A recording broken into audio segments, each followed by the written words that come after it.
Students, last class के अंदर अपन मोल के ऊपर काम कर रहे थे ना। आपको बच्चों एक बात का ख्याल रखना है, मोल कंसेप्ट में कोई ज़्यादा फॉर्मूले नहीं है, फिजिकल केमिस्ट्री में ही कोई फॉर्मूले नहीं है कि हर एक चैप्टर में वही गिने चुने 4 फॉर्मूले होते हैं। लेकिन फॉर्मूले को रटो मत, ठीक है ना। आप ये सोचो भी क्वेश्चन तो लाखों बन सकते हैं, जैसे कि मैंने आपके लिए 5 क्वेश्चन लिखे हैं, तो वैसे तो कितने ही क्वेश्चन बन सकते हैं। आप उन क्वेश्चन की तरफ मत देखो, या फिर आप ऐसे मत करो कि जैसे जिस हिसाब से मैं करता हूँ उसी मेथड को आप फॉलो करो।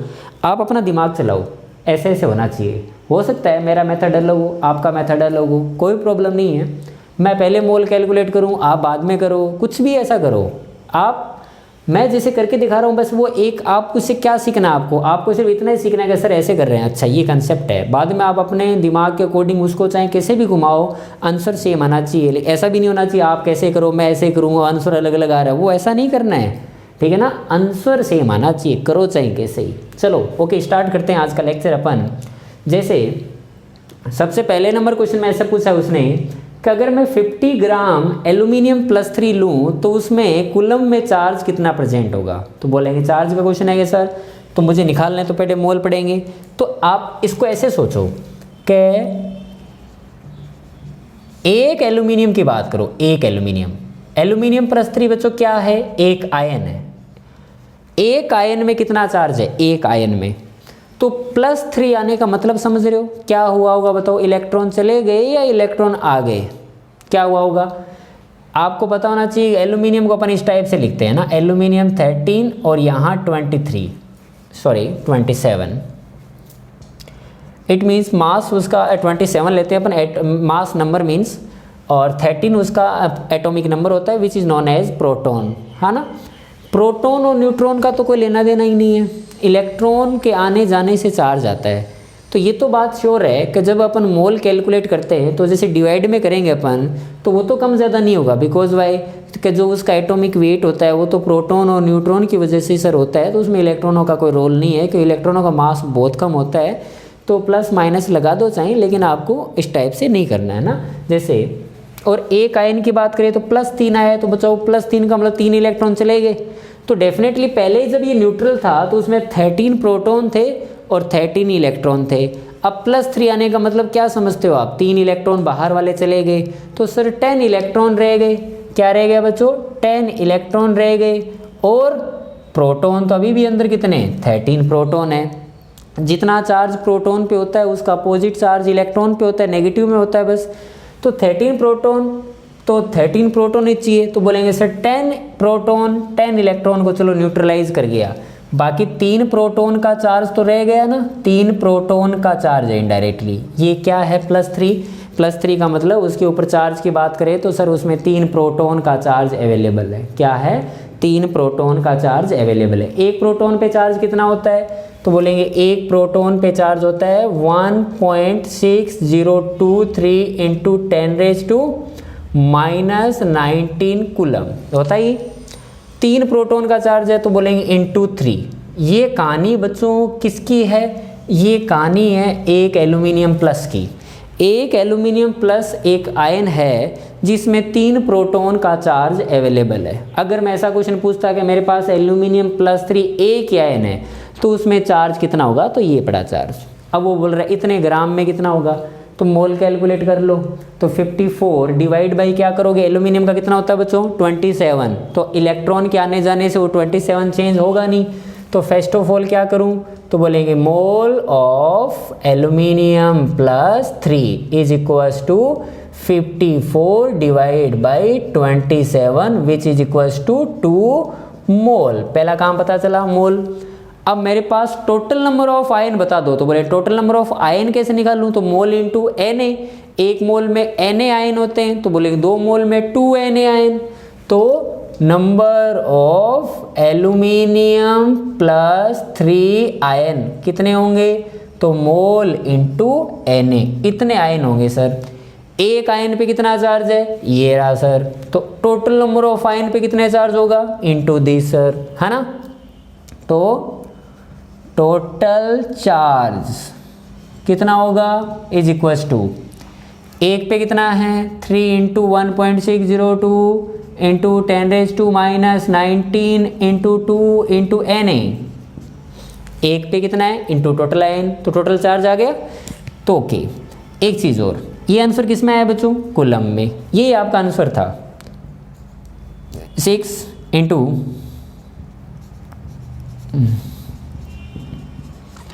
Na। ये आपका आंसर आ गया, कोई दिक्कत नहीं है, मल्टीप्लाई करने की जरूरत नहीं है। एक तो बच्चों चार्ज को अपन कूलम में बात करते हैं, एक और अपन बात कर सकते हैं जो अपन फेराडे की बात करते हैं, फेराडे, 1 फेराडे। एक्चुअली के अंदर मैं एक आपको डेफिनेशन बता देता हूँ कि 1 फेराडे का मीनिंग क्या होता है। 1 F का मतलब Faraday, Faraday is what, charge of, unit of charge. 1 Faraday को ऐसा बोला जाता है बच्चों, चार्ज ऑफ 1 मोल इलेक्ट्रॉन। अगर आप 1 मोल इलेक्ट्रॉन को एक साथ लेते हो ना, तो टोटल जो चार्ज होता है ना उसको अपन 1 फेराडे बोलते हैं। प्रोटॉन पे चार्ज कितना होता है बच्चों, 1.602 इंटू 10⁻⁻19 कूलम। इलेक्ट्रॉन पे तो बोले सेम ही तो चार्ज होता है सर, उस पर बस माइनस लगा देते हैं आके और प्रोटॉन पे प्लस लगा देते हैं, ठीक है। ये क्या रिप्रेजेंट करेगा बच्चों, इतना इतना एक बार मुझे बताना दिखाएं, ये क्या है, व्हाट इज दिस, इसका क्या मीनिंग बोलोगे आप। ये एक इलेक्ट्रॉन का चार्ज बोलो चाहे एक प्रोटॉन का, बस माइनस प्लस का ही तो फेयर है, इंटू Na। तो जैसे ही कभी मैं Na से मल्टीप्लाई करूँगा तो 1 मोल के ही तो बात करूँगा, तो बोले ये क्या है, तो बोलेंगे 1 मोल का चार्ज है सर, ये 1 मोल इलेक्ट्रॉन का चार्ज है या फिर प्रोटॉन का चार्ज है, that is known as 1 faraday. It means this is known as 1 faraday. तो आपका अगर फेराडे में आंसर देना है ना तो बोलेंगे 6 Faraday, this is all about Faraday, 1 Faraday. अगर आपको कूलम में देना है तो ये आंसर है, और अगर आपको फेराडे में देना है तो 6F आंसर हो जाएगा, बराबर है। और अभी आप थोड़ा सीख रहे हो, वैसे आपको क्लियरली थोड़े दिन में दिखने लग जाएगा कि 27 ग्राम होता है मतलब 1 मोल। 1 मोल का मतलब 3 का चार्ज है प्लस 3 का, तो बोलेंगे 3 फेराडे। ये कितना ग्राम है बच्चों, 54, तो बोलेंगे तो 2 मोल है, तो 2 मोल में कितना फेराडे चार्ज होगा सर, 6 फेराडे ही होगा, है ना, लॉजिकली बात की जाए तो। ओके, क्वेश्चन नंबर 1 समझ में आया आपके।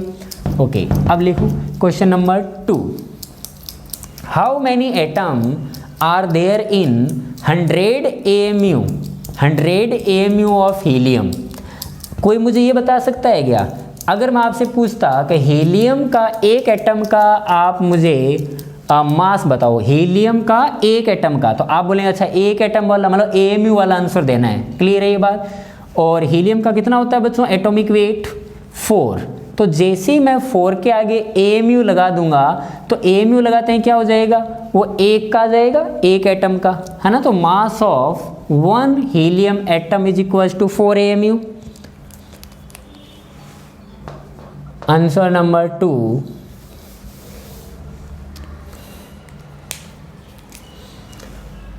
मास ऑफ 1 एटम ऑफ हीलियम, क्या आप जानते हो गया, एटॉमिक वेट कितना होता है 4।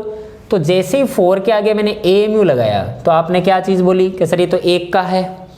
आप मुझे बता सकते हो क्या, 100 AMU अगर मैं मास लेता तो उसमें कितने हीलियम के एटम आते, कितने आते भाई, 4 एक का है, तो 100 में कितने आ जाएंगे, 25 आ जाएंगे।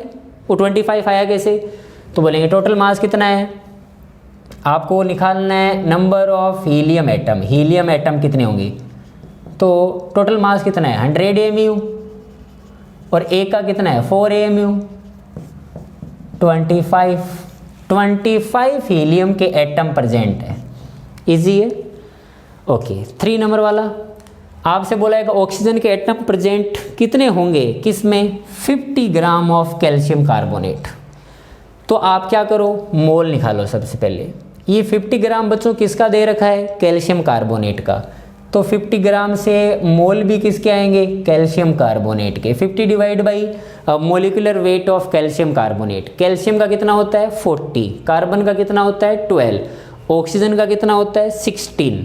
सबको मल्टीप्लाई करके कैलकुलेट करके आराम से देखो कितना आया, 100 आया। तो जैसे 100 आया मुझे क्या पता चला, 1/2 आधा मोल आ गया। ये बात ठीक है या नहीं है।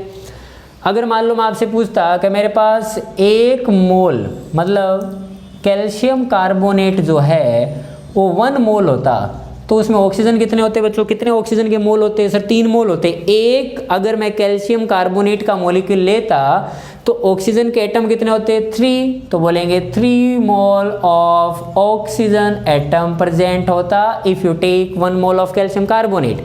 बट 1 तो है ही नहीं, आधा ही है मेरे पास, तो अगर आधा मोल लोगे तो कितना हो जाएगा, तो बोलेंगे इसका भी तो आधा हो जाएगा, तो 1.5 मोल। इसका मतलब अगर मैं आपसे पूछता कि मोल ऑफ ऑक्सीजन एटम कितने आए, तो ऑक्सीजन एटम आए 1.5 मोल। क्या ये बात ठीक है? मुझे तो मोल नहीं पूछा, मुझे तो पूछा है number of oxygen atom, means particle पूछें। ओके, नंबर ऑफ कैसे निकालोगे बच्चों, नंबर कैसे निकालते हैं, 1 मोल में कितने एटम होते थे, Na, तो इतने मोल में कितने होंगे, तो 1.5 into Na, answer 1.5 Na answer. कितने इजी है बच्चों ना ये, मोल से शानदार और इजी चैप्टर ही नहीं है कोई।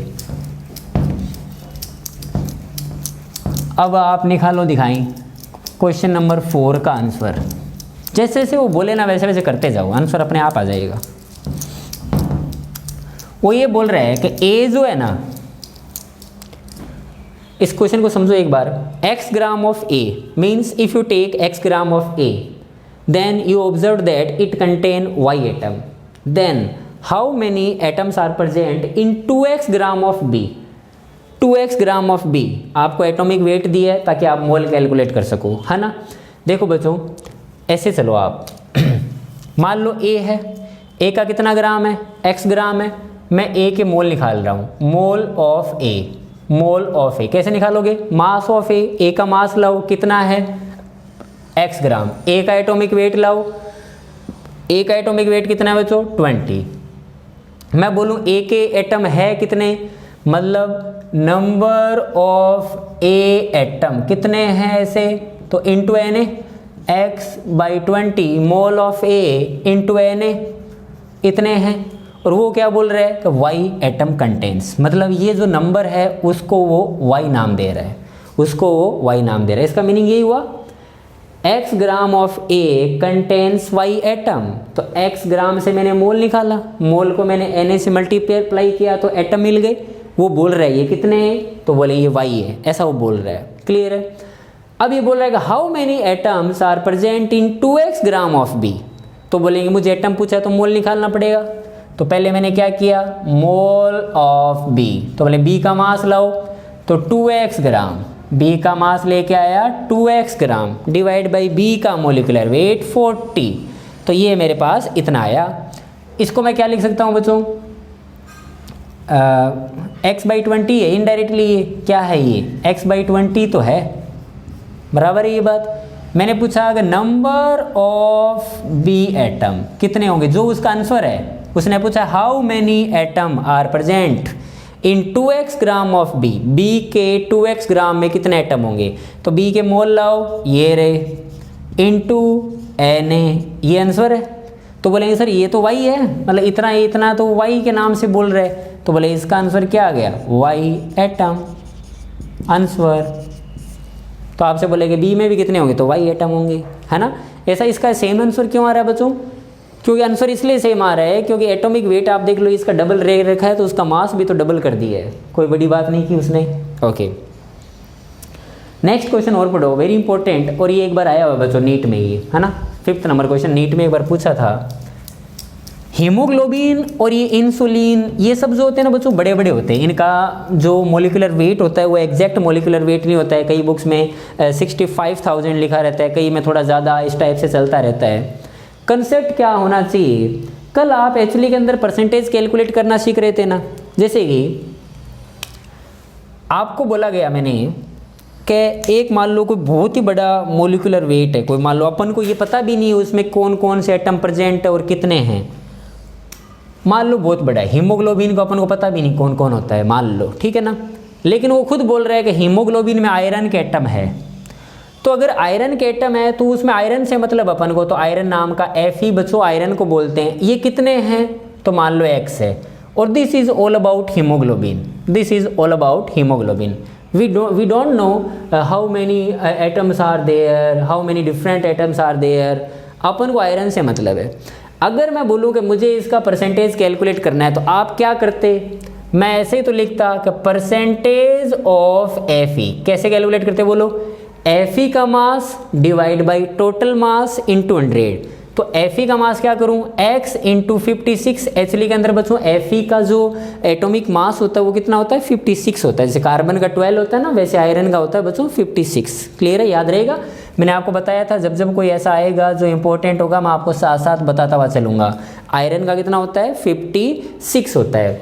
डिवाइड बाई क्या करूं, टोटल। हीमोग्लोबिन में कौन होगा वो तो मुझे नहीं पता, लेकिन उसने बोला है कि पूरे मोलिकुलर वेट जो है विच इज 65,000। तो डिवाइड में कितना आ गया, 65,000। What is this, this is percentage of iron.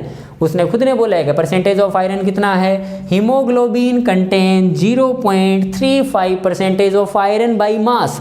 What do mean by mass, mass के रेस्पेक्ट में इतना है, तो टोटल मास और ऊपर आयरन का mass which is equals to 0.35 divide by 100। Percentage का मतलब तो ये होता है ना, डिवाइड बाई 100 इतना परसेंट है बच्चों। और अगर परसेंटेज ऐसे निकल गई या इधर नहीं समझ में आए तो इधर मल्टीप्लाई कर दो भाई, परसेंटेज में 100 से मल्टीप्लाई करते हो ना, विच इज इक्वल्स टू 0.35। ये जो x है वही अपना आंसर है। आप इस x को कैलकुलेट कर लेना आराम से, कोई दिक्कत नहीं है, बैठ के आपको पता लग जाएगा। अगर नियरली अबाउट 4 आएगा वही आपका आंसर है। मतलब हीमोग्लोबिन जो होता है ना बच्चों, उसमें आयरन के जो एटम होते हैं ना एक मॉलिक्यूल में, एक मॉलिक्यूल अगर अपन हीमोग्लोबिन लेते हैं तो उसके आयरन के एटम उसमें 4 होते हैं, है ना। इस टाइप से करते हो, कितना ईजी, एक लाइन का आंसर है ये, बराबर है। ओके, नोट डाउन करो इसको सिस्टमेटिक तरीके से।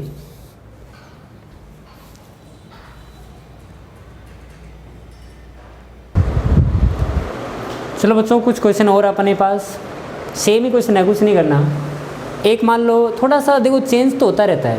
इंसुलिन है, तो जैसे अपन को हीमोग्लोबिन का नहीं पता वैसे इंसुलिन का भी नहीं पता कौन है, उसमें क्या है। अपन तो क्या बोलेंगे कि इंसुलिन सर एक बहुत बड़ा सा मॉलिक्यूल है, उसके अंदर कौन है वो खुद ही बोल रहा है कि भाई अपन को सिर्फ सल्फर से मतलब है। ये कितने हैं बोलेंगे, इतने हैं, मान लो x है। आपको बोल रहा है इस बार उल्टा, मॉलिक्यूलर वेट कैलकुलेट करो। तो कैसे कैलकुलेट करते हैं अपन, percentage of sulphur is what, तो बोलेंगे x into 32 divide by x into 32 divide by molecular weight divide by molecular weight into 100 which is given in question 3.4। अब आपको x into 32 divide by molecular weight into 100 is equals to 3.4 multiply करके calculate कर सकते हो। लेकिन problem ये है कि सर मोलिकुलर वेट और x दो यहाँ पे वेरिएबल है, तो इसी वजह से उन्होंने क्या बोला है कि आपको मोलिकुलर वेट कौन सा बताना है, मिनिमम से मिनिमम कितना हो सकता है। तो बोलेंगे मिनिमम से मिनिमम कितना हो सकता है, तो उसके लिए बोलेंगे सल्फर भी कम से कम होने चाहिए मोलिक्यूल में, और कम से कम बच्चों कितना होता है, तो कम से कम 1 होता है, उससे कम तो नहीं हो सकता ना। It means if you take x equals to 1 then we get molecular weight भी कौन सा, मिनिमम। आपको मोलिकुलर वेट भी कौन सा मिलेगा, मिनिमम मोलिकुलर वेट मिलेगा। आप इसके x की वैल्यू 1 यहाँ पे पुट कर देना और मोलिकुलर वेट कैलकुलेट कर लेना, this will be the final answer, बराबर है।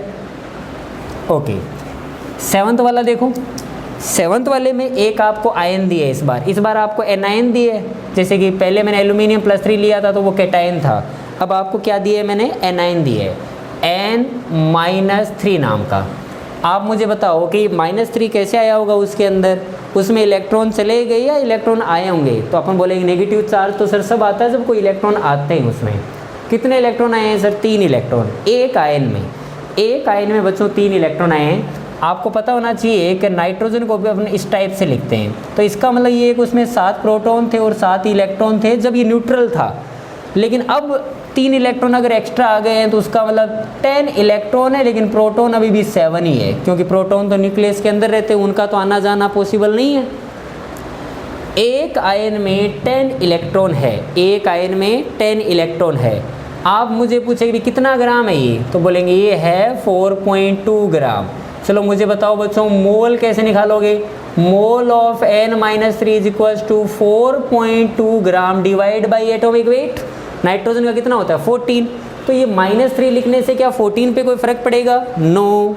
तो बोलेंगे डिवाइड बाई 14, तो ये कितना आ जाएगा भाई, तो ये आ जाएगा बच्चों 28, है ना, ये कैंसिल हो जाएगा, कोई बात नहीं है, 28 मतलब 3 टाइम्स हो जाएगा ना ये, तो 3 टाइम्स हो गया, तो मैं इसको ऐसे लिख सकता हूँ ना 3/10 विच इज इक्वल्स टू 0.3 मोल। क्या ये बात ठीक है? आपको बच्चों थोड़ी कैलकुलेशन तो आती है ना 10th के हिसाब से, 3/10, क्योंकि एक मैंने पॉइंट हटाया है तो ये 10 इधर आ गया, ऐसे करके किया मैंने, ठीक है ना, 0.3 मोल आ गया। तो आप मुझे बताओ आयन कितने होंगे? तो नंबर ऑफ n-3 आयन कितने होंगे? 1 मोल में n होते हैं, 0.3 में कितने होंगे? इंटू Na, पहला आंसर आया आयन वाला। इलेक्ट्रॉन कितने होंगे? तो नंबर ऑफ इलेक्ट्रॉन्स टोटल, एक आयन में कितने इलेक्ट्रॉन थे? एक आयन में 10 इलेक्ट्रॉन। आपके पास आयन टोटल कितने हैं? तो इंटू दिस, तो बोलेंगे 10 इंटू 0.3 इंटू Na, क्या आंसर आया? प्रोटॉन कितने होंगे बच्चों? प्रोटॉन, तो बोलेंगे नंबर ऑफ प्रोटॉन। एक आयन में प्रोटॉन कितने थे? प्रोटॉन तो सर 7 ही थे, तो 7 इंटू टोटल आयन कितने हैं? 0.3 into Na, that will be answer number of proton का। टोटल चार्ज, तो बोलेंगे एक आयन में कितना चार्ज था? एक आयन में 7 प्रोटॉन थे, पहले 7 इलेक्ट्रॉन थे, न्यूट्रल स्पीसीज था, बाद में 7 प्रोटॉन लेकिन 3 इलेक्ट्रॉन एक्स्ट्रा आ गए, इसका मतलब 3 इलेक्ट्रॉन का एक्स्ट्रा चार्ज है इसमें, 3 इलेक्ट्रॉन का चार्ज है। Is it clear? एक इलेक्ट्रॉन पे टोटल चार्ज मैं डायरेक्ट लिखूं या नहीं लिखूं? एक इलेक्ट्रॉन पे चार्ज कितना होता है? एक इलेक्ट्रॉन पे, तो बोलेंगे सर 1.602 इंटू 10 की पावर -19 कूलम, बस वो नेगेटिव में होता है, नेगेटिव पॉजिटिव ना लगाओ तो चलेगा, चार्ज का मतलब समझ रहे हैं अपन, चाहे नेगेटिव हो चाहे पॉजिटिव है। एक आयन में कितना? तो एक इलेक्ट्रॉन का चार्ज है ये, तो बोले उसमें तो 3 इलेक्ट्रॉन का चार्ज आ रहा था एक्स्ट्रा, है ना, तो इंटू 3। ये क्या है बच्चों? ये है एक आयन के अंदर चार्ज। टोटल आयन कितने हैं? तो टोटल आयन तो इतने हैं, तो into 0.3 into Na, it means this is known as total charge. आपको ये आंसर जो आएगा वो कूलम में आएगा। अगर मुझे फेराडे में चाहिए तो फेराडे में चाहिए तो 1 मोल का चार्ज जो होता है ना वो बच्चों 1 फेराडे होता है, तो 3 इंटू 0.3 मीन्स 0.9 इंटू ये 1 फेराडे कहलाएगा ना, 1.602 इंटू 10 की पावर -19 इंटू Na, ये इतना जो होता है वो क्या होता है? 1 फेराडे। और अगर आप इसको प्योरली मल्टीप्लाई भी कर लोगे ना तो आप देख लेना चाहिए ऑलमोस्ट इतना आता है बच्चों 96500, ये वाली वैल्यू पूरी करके देख लेना। और ये भी बोला जाता है कि फेराडे में आंसर चाहिए तो इतना आ गया, it means 1 faraday is equals to 1 mole electron charge. लेकिन अगर कूलम में लिखना चाहो तो ऐसे भी लिखते हैं 96500 कूलम, 96500 कूलम, बराबर है। सारे आंसर आ गए, टोटल चार्ज भी बता दिया, ये बता दिया, वो तो मतलब मेरे कहने का मतलब बच्चों ये है कि क्वेश्चन किसी भी टाइप से आपसे पूछ सकता है, आप उसके लिए रेडी रहोगा। हाँ भाई पूछो, कोई मोल पूछो, आयन पूछो, इलेक्ट्रॉन पूछो, प्रोटॉन पूछो, चार्ज पूछो, है ना, पूछो भाई पूछो।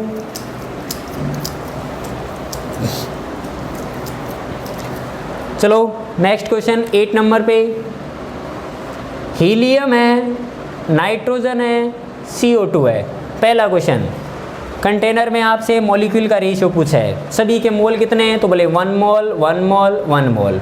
ओके, मॉलिक्यूल कैसे निकालते हैं बच्चों? इंटू Na, तो 1 Na, ये क्या है? दीज आर मॉलिक्यूल्स, ये मॉलिक्यूल्स हो जाएंगे। तो बोलेंगे मॉलिक्यूल वाले का तो रेशियो क्या आ गया? 1:1:1। पहले का आंसर तैयार, ए आंसर आ गया। Ratio of molecule is what? 1:1:1। Atom, तो बोले एटम में अलग बात है, एटम में क्या होगा? अगर आपके पास मोल 1 है तो एटम पूछा तो इसमें तो हीलियम में तो एक ही है, तो कोई बात नहीं 1 आ गया। लेकिन अगर बोलेंगे नाइट्रोजन के मॉलिक्यूल कितने? Na, तो बोलेंगे एटम कितने होंगे? तो इसमें एक मॉलिक्यूल में 2 है, तो बोलेंगे 2Na।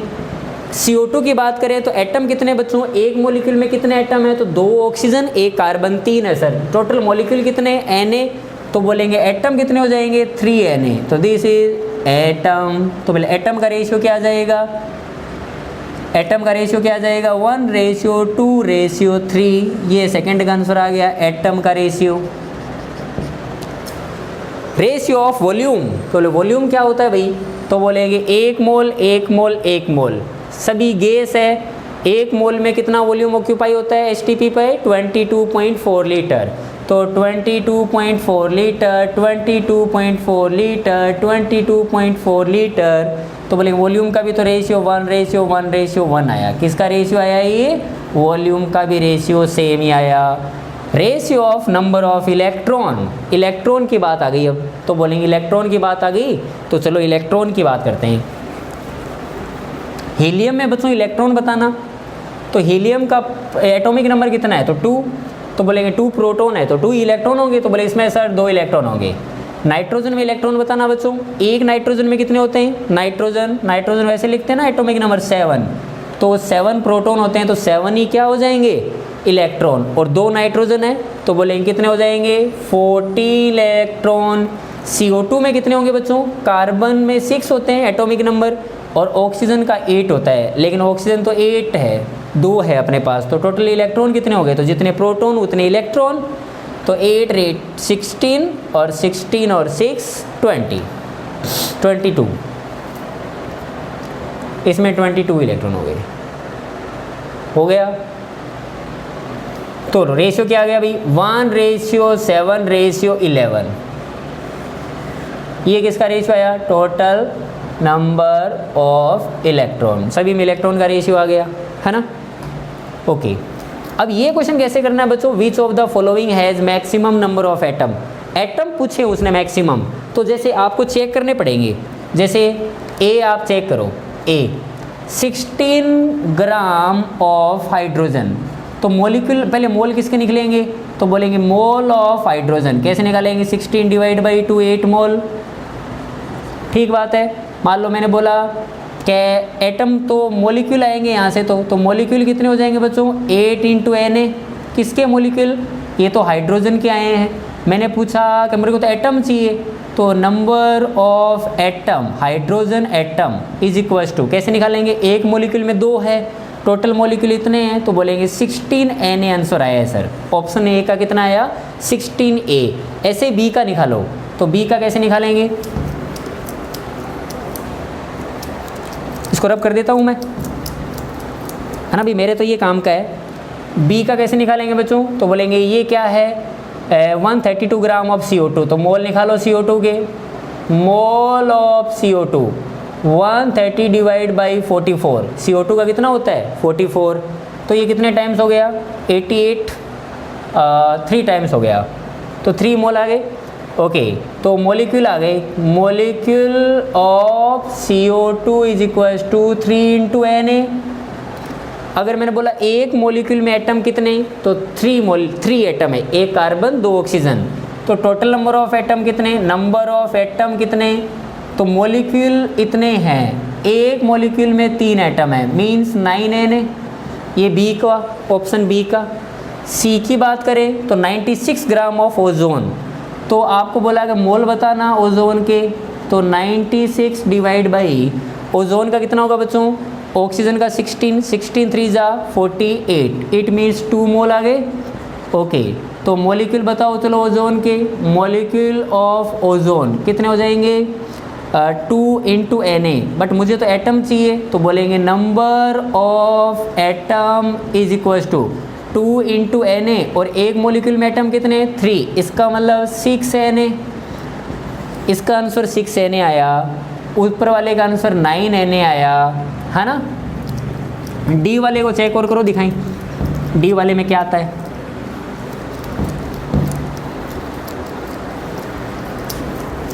डी वाले और बच्चों चेक करो।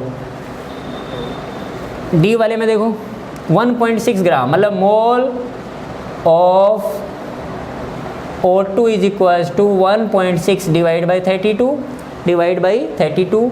ये कितना आ जाएगा बच्चों? 1 बाई, ऐसे करोगे ना, ऐसे देखो 1/2 20 करके, है ना? 1/20 मीन्स व्हाट? 0.05 मोल, 0.05 मोल, ऐसे कर लोगे। और मोलिक्यूल कितने? तो मोलिक्यूल आ गए O2 के 0.05 × Na। और अगर मान लो मुझे पूछे atom, number of atom 0.05 into Na और एक मोलिक्यूल में ऑक्सीजन के एटम 2 होते हैं, तो जैसे किया तो 0.1 इंटू Na। तो ये बच्चों D है, ये कौन आया था B, ये कौन था C और ये कौन था A। चलो बताओ कौन किस में वैल्यू ज़्यादा आ रही है, वही अपना आंसर हो जाएगा। तो बोले किस में सबसे ज़्यादा आ रही है, तो 0.1 Na बड़ा है या फिर 9 Na या 16 Na। तो सर 16 Na सबसे बड़ा, इसका मतलब इसमें मैक्सिमम एटम होंगे, मैक्सिमम एटम होंगे।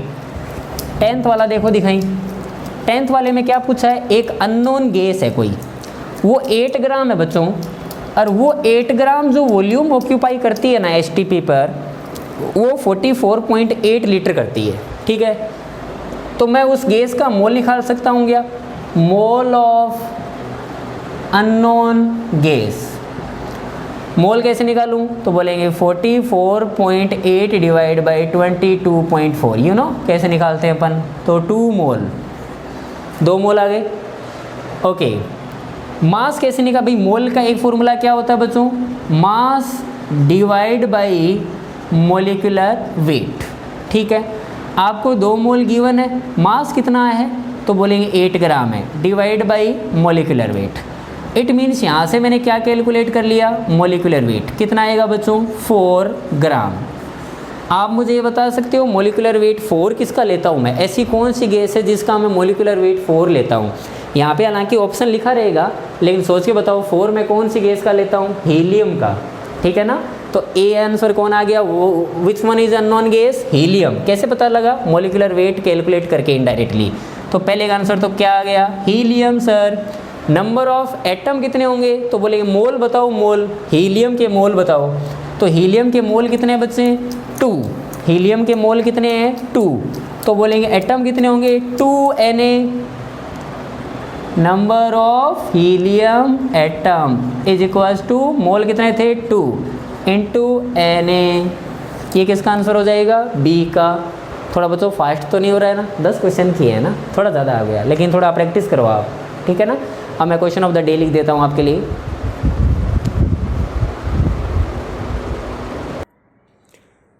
चलो बच्चों ये क्वेश्चन ऑफ द डे है, इसमें कुछ नहीं करना आपको। 40 ग्राम आपके पास SO3 गैस है, 40 ग्राम, ठीक है ना। तो आपको क्या बताना मुझे, इसमें सल्फर कितना ग्राम होगा, सल्फर का मास कितना होगा, और इसमें ऑक्सीजन के एटम कितने होंगे, ऑक्सीजन के atom in terms of Na, ठीक है ना। आपको Na के टर्म्स में आंसर देना है, Na की वैल्यू लिख के आपको वहां पे मल्टीप्लाई करने की कोई जरूरत नहीं है बच्चों। Okay fine, thank you all of you.